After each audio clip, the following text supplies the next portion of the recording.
BJP JDS ಮಧ್ಯೆ ಕ್ಷೇತ್ರ ಹಂಚಿಕೆಯ ಕಗ್ಗಂಟು ಶುರುವಾಗಿದೆ. ಸೊ ಈ ಬಾರಿಯ ಲೋಕಸಭಾ ಚುನಾವಣೆ ಇನ್ನು ಕೆಲವೇ ದಿನಗಳಲ್ಲಿ ಬರುವಂತದ್ದೇನಿದೆ. ಅದರಲ್ಲಿ ಬಿಜೆಪಿ ಮತ್ತು ಜೆಡಿಎಸ್ ಮೈತ್ರಿ ಮಾಡಿಕೊಂಡಿವೆ. ಆದರೆ ಕೆಲವೊಂದು ಕ್ಷೇತ್ರಗಳು ಈಗ ಕಗ್ಗಂಟಾಗಿದೆ. ಮಂಡ್ಯ ಕ್ಷೇತ್ರ ಬಿಜೆಪಿಯೇ ಉಳಿಸ್ಕೊಳ್ಳುವಂತೆ ಒತ್ತಡ ಹೆಚ್ಚಾಗ್ತಾ ಇದೆ. ಮಂಡ್ಯ ಕ್ಷೇತ್ರವನ್ನ ಬಿಜೆಪಿಯೇ ಉಳಿಸ್ಕೊಳ್ಬೇಕು ಅಂತ ನಾರಾಯಣಗೌಡ ಸೇರಿ ಹಲವು ಮುಖಂಡರಿಂದ ಈಗ ವಿರೋಧ ವ್ಯಕ್ತವಾಗ್ತಾ ಇದೆ. ಜೆಡಿಎಸ್ಗೆ ಬಿಟ್ಕೊಡಬಾರದು. ಈ ಬಗ್ಗೆ ಇಂದು ಮಂಡ್ಯ ಬಿಜೆಪಿ ಕಾರ್ಯಕಾರಿಣಿ ಸಭೆ ನಡೆಯಲಿದೆ. ಪಾಂಡವಪುರದಲ್ಲಿ ಬೆಳಗ್ಗೆ 11 ಗಂಟೆಗೆ ಈ ಒಂದು ಸಭೆ ಆರಂಭ ಆಗುತ್ತೆ. ಜಿಲ್ಲಾಧ್ಯಕ್ಷ ಡಾಕ್ಟರ್ ಇಂದ್ರೇಶ್ ನೇತೃತ್ವದಲ್ಲಿ ನಡೆಯಲಿರುವಂತಹ ಸಭೆ ಇದು. ಪದಾಧಿಕಾರಿಗಳು ಮುಖಂಡರಿಂದ ಅಭಿಪ್ರಾಯ ಸಂಗ್ರಹ ಆಗಲಿದೆ. ಬಳಿಕ ರಾಜ್ಯ ನಾಯಕರ ಗಮನಕ್ಕೆ ತರಲು ತೀರ್ಮಾನ ಮಾಡಿದ್ದಾರೆ.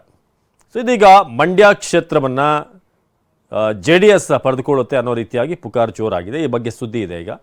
ಆದರೆ ಇದನ್ನು ಯಾವುದೇ ಕಾರಣಕ್ಕೂ ಬಿಟ್ಕೊಡಬಾರ್ದು, ನಾವು ಉಳಿಸ್ಕೊಳ್ಬೇಕು ಅಂತ ಈಗ ಬಿಜೆಪಿಯ ಲೋಕಲ್ ಲೀಡರ್ಗಳು ಹಾಗೆ ಶಾಸಕರುಗಳು ಕೂಡ ಈ ಬಗ್ಗೆ ಧ್ವನಿ ಎತ್ತಾ ಇದ್ದಾರೆ. ಸೊ ಈ ವಿಚಾರಕ್ಕೆ ಸಂಬಂಧಪಟ್ಟ ಹಾಗೆ ಈಗ ನಾರಾಯಣಗೌಡ ಸೇರಿ ಹಲವರು. ವೆಂಕಟಕೃಷ್ಣ ಭಟ್ 150 ಪೆಟ್ಟಿಗೆ ಕಿರುಜೇನಿನಿಂದ 2 ಲಕ್ಷ ಗಳಿಸ್ತಿದ್ದಾರೆ. ನೀವು ಕೂಡ ಅವರಿಂದ ಕಲಿಬೇಕಾ? ಅವ್ರ ಜೊತೆ ವಿಡಿಯೋ ಕಾಲ್ನಲ್ಲಿ ಮಾತಾಡಬೇಕಾ? ಈಗಲೇ ಫ್ರೀಡಮ್ ಆ್ಯಪ್ ಡೌನ್ಲೋಡ್ ಮಾಡಿ. ಮುಖಂಡರಿಂದ ವಿರೋಧ ಇರೋದ್ರಿಂದ ಮಂಡ್ಯದ ಪಾಂಡವಪುರದಲ್ಲಿ ಬೆಳಗ್ಗೆ 11 ಗಂಟೆಗೆ ಒಂದು ಬಹಳ ಮುಖ್ಯವಾದಂಥ ಸಭೆ ನಡೆಯುತ್ತೆ. ಆದರೆ ಇಲ್ಲಿ ಇರುವಂಥ ಪ್ರಶ್ನೆ, ಇದೆಲ್ಲದರ ನಡುವೆ ಸುಮಲತಾ ಅವ್ರ ವಿಚಾರದಲ್ಲಿ ಏನು ಅನ್ನೋದ್ರ ಬಗ್ಗೆ ಕೂಡ ನಾವು ಇಲ್ಲಿ ಯೋಚನೆ ಮಾಡಬೇಕಾಗುತ್ತೆ. ಸೊ ಇನ್ನೊಂದು ಕಡೆ ಜಿಲ್ಲಾಧ್ಯಕ್ಷರೆಲ್ಲರೂ ಕೂಡ ಇಲ್ಲ, ಬಿಜೆಪಿಯಲ್ಲೇ ನಾವು ಟಿಕೆಟನ್ನು ಉಳಿಸ್ಕೊಳ್ಬೇಕು, ಯಾವುದೇ ಕಾರಣಕ್ಕೂ JDSಗೆ ಕ್ಷೇತ್ರವನ್ನು ಬಿಟ್ಕೊಡಬಾರದು ಅಂತ. ಸೊ ಅಭಿಪ್ರಾಯ ಸಂಗ್ರಹದ ಬಳಿಕ ರಾಜ್ಯ ನಾಯಕರ ಗಮನಕ್ಕೆ ತರೋದಕ್ಕೆ ಈಗ ತೀರ್ಮಾನ ಮಾಡಲಾಗಿದೆ.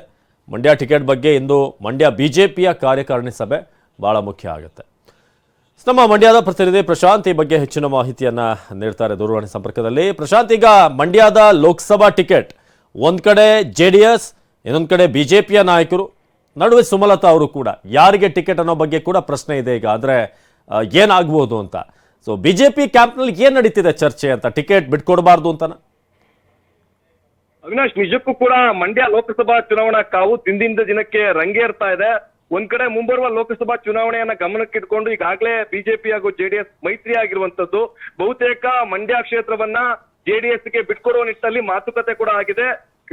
4-5 ಕ್ಷೇತ್ರಗಳ ಪೈಕಿ ಮಂಡ್ಯ ಕ್ಷೇತ್ರವು ಕೂಡ ಒಂದು. ಮಂಡ್ಯ ಕ್ಷೇತ್ರದ ಮೇಲೆ JDS ಕೂಡ ಕಣ್ಣಿಟ್ಟಿರುವಂತದ್ದು.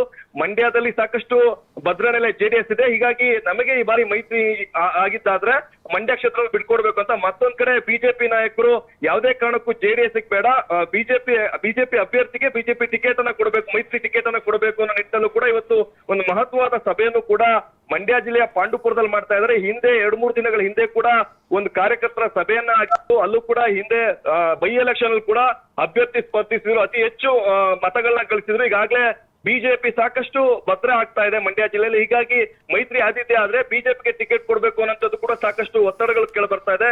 ಈ ನಿಟ್ಟಿನಲ್ಲಿ ಕೂಡ ಇವತ್ತು ಪಾಂಡುಪುರದಲ್ಲಿ ಒಂದು ಕಾರ್ಯಕಾರಿಣಿ ಸಭೆಯನ್ನು ಕೂಡ ಆಯೋಜನೆ ಮಾಡಲಾಗಿದೆ. ಮಂಡ್ಯ ಜಿಲ್ಲಾಧ್ಯಕ್ಷ ಡಾಕ್ಟರ್ ಇಂದ್ರೇಶ್ ನೇತೃತ್ವದಲ್ಲಿ ಸಭೆ. ಬಹಳಷ್ಟು ಪ್ರಮುಖವಾಗಿ ಮಾಜಿ ಸಚಿವರು, ಮಾಜಿ ಶಾಸಕರು ಕೂಡ ಪಾಲ್ಗೊಳ್ತಾ ಇದ್ದಾರೆ. ಇಲ್ಲಿ ಕಾರ್ಯಕರ್ತರ ಎಲ್ಲರ ಒಂದು ಒಮ್ಮತದ ಅಭಿಪ್ರಾಯವನ್ನ ಸಂಗ್ರಹಿಸಿ ರಾಜ್ಯದ ನಾಯಕರುಗಳಿಗೆ, ಕೇಂದ್ರದ ನಾಯಕರುಗಳು ಕೂಡ ತಲುಪಿಸೋದಕ್ಕೂ ಕೂಡ ಜಿಲ್ಲಾಧ್ಯಕ್ಷರು ಮುಂದಾಗ್ತಿದ್ದಾರೆ. ಮತ್ತೊಂದ್ ಕಡೆ ಈಗಾಗಲೇ ನಾನು ಬಿಜೆಪಿಗೆ ಬೆಂಬಲವನ್ನ ಕೊಟ್ಟಿದ್ದೀನಿ. ಬಿಜೆಪಿ ಅಭ್ಯರ್ಥಿಗಳ ಪರವಾಗಿ ಕಳೆದ ವಿಧಾನಸಭಾ ಚುನಾವಣೆಯಲ್ಲೂ ಕೂಡ ನಾನು ಕ್ಯಾಂಪೇನ್ ಅನ್ನ ಮಾಡಿದ್ದೀನಿ. ಸಾಕಷ್ಟು ಇಲ್ಲಿ ಪಕ್ಷ ಕೂಡ ನಾನು ಕಾರಣ ಆಗಿದ್ದೀನಿ ಅಂತೇಳಿ ಸುಮಲತಾ ಅವರು ಕೂಡ ಒಂದ್ ಕಡೆ ಬಿಜೆಪಿ ಟಿಕೆಟ್ ಗಾಗಿ ಸಾಕಷ್ಟು ಲಾಬಿಯನ್ನು ನಡೆಸ್ತಾ ಇದ್ದಾರೆ, ಒತ್ತಡವನ್ನು ಕೂಡ ಏರ್ತಾ ಇದ್ದಾರೆ. ಈ ನಿಟ್ಟಿನಲ್ಲೂ ಕೂಡ ಸಾಕಷ್ಟು ಮಹತ್ವ ಪಡ್ಕೊಳ್ತಾ ಇರುವಂತದ್ದು. ಅವಿನಾಶ್, ಧನ್ಯವಾದ ಪ್ರಶಾಂತ್.